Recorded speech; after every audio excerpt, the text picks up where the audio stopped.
My main challenge I had to overcome was, since I'm originally born in Queens, New York, I came here right after I graduated high school, so I had to adjust to a whole new environment, whole new life, didn't know anybody, didn't know how to get around, and to get around you need a car. In New York, I'm used to like walking, sidewalks, buses, taxis. Over here, you have to drive, so I was kind of lonely, didn't know much people. I was just here with my sister and some relatives.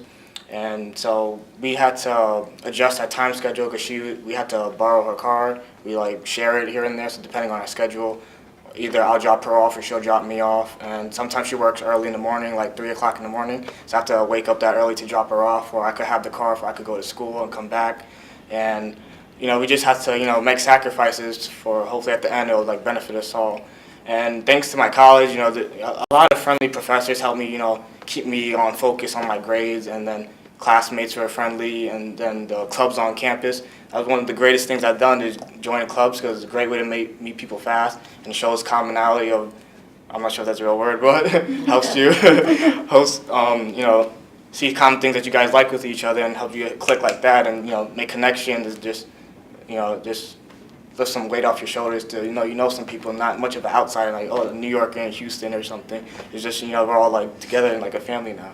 So it was good overcoming that, and hopefully it'll continue to thrive throughout the rest of the time here. When I first came back to school, my first semester, I had a little young girl, about 18 or 19, turn around and look at me and say, "Why are you here, midlife crisis?" So that was difficult, and it made staying in school difficult. And what I've done and been able to do and saw here so much of was networking on campus, having the support of the faculty and the different types of staff all throughout the administration that makes it possible for an older student to come back to school, get on task with technology issues and so on, and stay until you get your degree. It was hard for me at first, but now I'm comfortable. But there were really some hills to climb with being the oldest face in the room every single time, but now I'm comfortable. I know in high school, like, everything was set. Like, I knew what I had to do right then and there, like what was top priority and what wasn't. And now, like, I don't play tennis anymore, so that doesn't take up a lot of my time. So now that I have all this free time, besides the stuff I'm involved in school, I have to manage my time very well with all my classes. I can't focus on one class and give little to the other, because then it doesn't work out like that in your GPA. I have always been interested in medicine, and just the community college was easier, less pay, and it's right there. It's like 15 minutes from home. And so it was a way for me to get my prerequisites out of the way and then transfer to a four-year university. But what happened was that in the search for a job, I actually learned more about myself, and I just got involved. And it's funny how it happened, and I wasn't expecting it. And so now I would rather a community college than a four-year university, because if I was in a four-year university, I would not have this opportunity right now to stand here, achieving the dream, and meet all these wonderful people. But the community college is just a smaller environment. You get to know everybody, and you get to form friendships, relationships with people, connections. So it's amazing. It really is.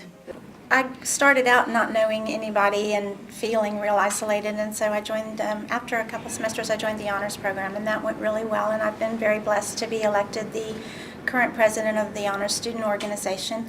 And then I met quite a few other older students gradually through my classes, and so a couple of the other ladies my age and a couple of guys my age too, and then a couple of returning veterans were finding that we were struggling with some of the technology issues, not being fully versed in technology like the younger kids. So we started a club called the Returning and Non-Traditional Students Club, the Ranters, and we're active now trying to mentor other students who have those same issues, who are coming back and aren't quite sure how to journal, what a Dropbox is, all the kind of stuff you need to know. And we're hoping to take that organization to the other Lone Star campuses within the next year or so. And then through Achieving the Dream, I've met several people who are very interested in having it at other colleges.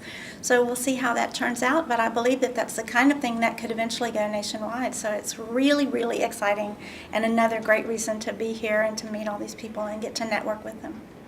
I'm double majoring in business administration and communications advertising. My dream goal, My very, very big dream goal is to basically focus on fashion retail, and I want to own my own Neiman Marcus or Nordstrom, but not those, but just my own.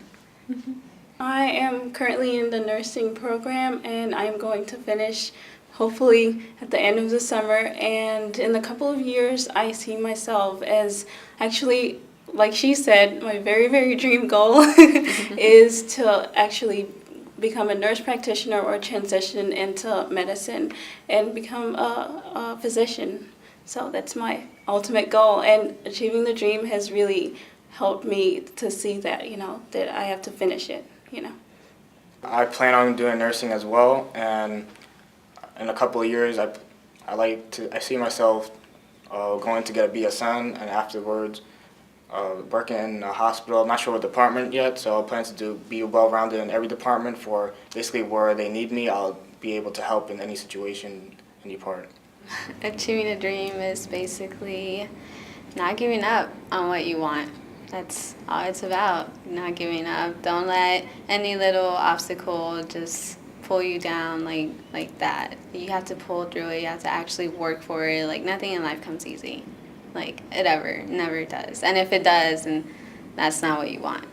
And so basically at the end that you feel accomplished, you feel happy with what you're doing, and you have no regrets of what you're doing, and you worked hard to get there, and you appreciate everything that happened to you and influenced you to get there, and you just, you did well. That's what achieving the dream is for me.